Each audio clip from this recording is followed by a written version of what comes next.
महाराष्ट्र से, जहां महाराष्ट्र में विधानसभा चुनाव नतीजे को 6 दिन हो चुके हैं, लेकिन 6 दिन बाद भी मुख्यमंत्री पद को लेकर सस्पेंस जारी है। गुरुवार को जहां दिल्ली में अमित शाह के घर पर महायुति की बैठक हुई, जिसमें कि एकनाथ शिंदे, अजित पवार और देवेंद्र फडणवीस सहित कई बड़े नेता शामिल हुए, लेकिन बैठक में सीएम का फैसला नहीं हो पाया। शिंदे ने जहां इसे सकारात्मक बताया है और कहा है कि अगली बैठक मुंबई में होगी, तो वहीं गठबंधन नेताओं का दावा है कि 2 दिसंबर तक सरकार का गठन हो सकता है। ऐसे में भाजपा का केंद्रीय नेतृत्व मुख्यमंत्री के चयन में सामाजिक समीकरणों पर विचार कर रहा है। वहीं महाराष्ट्र से आशीष जी हमारे साथ जुड़ चुके हैं।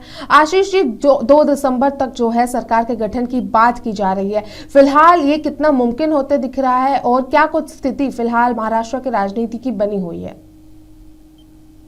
देखिए, जैसा कि सभी को इंतजार था कि जो दिल्ली में बैठक होनी है, सभी को लग रहा था कि उस बैठक के बाद कहीं ना कहीं उस सीएम फेज का अनाउंसमेंट हो जाएगा, लेकिन अभी भी वो इंतजार जारी है।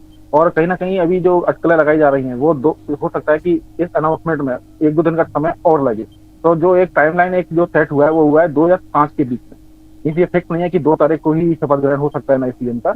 ये लाइन अब 5 तारीख तक भी जा सकती है, क्योंकि जैसा कि देखिए, जो अभी मीटिंग कल रात को काफी देर रात तक हुई है, 2 से ढाई घंटे वो मीटिंग चली है, तो उसमें कहीं ना कहीं जो विभाग बांटे जाने हैं मंत्रियों में, कितनी सीट किसके पास रखनी है, कौन सा विभाग किसको देना है, तो सारी चीजों पर मंथन हुआ है।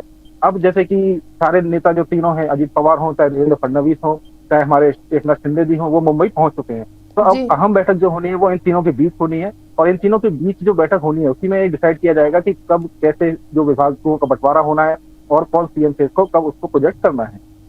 जी, लेकिन आशीष जी, जैसे कि आपने बताया कि मुंबई में तीनों नेताओं की फिर एक बार बैठक होनी है, महायुति के नेताओं की ये जो बैठक होनी है, इससे क्या कुछ उम्मीद जो है फिलहाल की जा रही है? हाँ बिल्कुल, देखिए कहीं ना कहीं ये एक फाइनल बैठक मानी जा रही है, क्योंकि जो ऊपर से संदेश आना था वो ऑलरेडी अमित शाह जी अपनी बैठक में दे चुके हैं। अब इन तीनों के बीच जो बैठक होनी है उसका जो भी रिजल्ट होगा वो कॉल पे न्यूज द्वारा ऊपर पहुंचा दिया जाएगा, और कहीं ना कहीं 1 से 2 दिन के अंदर अंदर ये सीएम फेज का अनाउंसमेंट भी हो सकता है।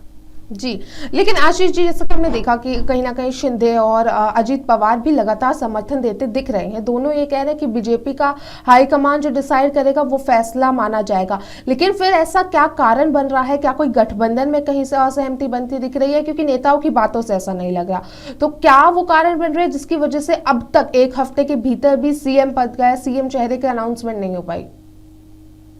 हाँ देखिए, कहीं ना कहीं ये जो गठबंधन बना हुआ है, चाहे जो शिवसेना हो वो भी एक टूट के पार्टी बनी थी, फिर चाहे एनसीपी हो वो भी एक टूट के पार्टी बनी थी, तो कहीं ना कहीं देखिए सबको ये लगता है कि अगर वो सीएम फेस नहीं है, अगर वो सीएम अपना नहीं बना रहे हैं, तो उनको विभाग जो चाहिए वो अच्छे चाहिए। जैसे कि जो हमारी अजित पवार की पार्टी है, उन्होंने साफ कहा है कि उनको वित्त मंत्रालय चाहिए। अगर अपन एकनाथ शिंदे की बात करें तो वो भी जो उनका फोकस है वो रेवेन्यू, जो उनका मंत्रिमंडल है उस पर उनका फोकस है। तो कहीं ना कहीं हर कोई अपनी तरफ जो सीट जो विभाग बंटने हैं उनको लेके मंथन अभी चालू है।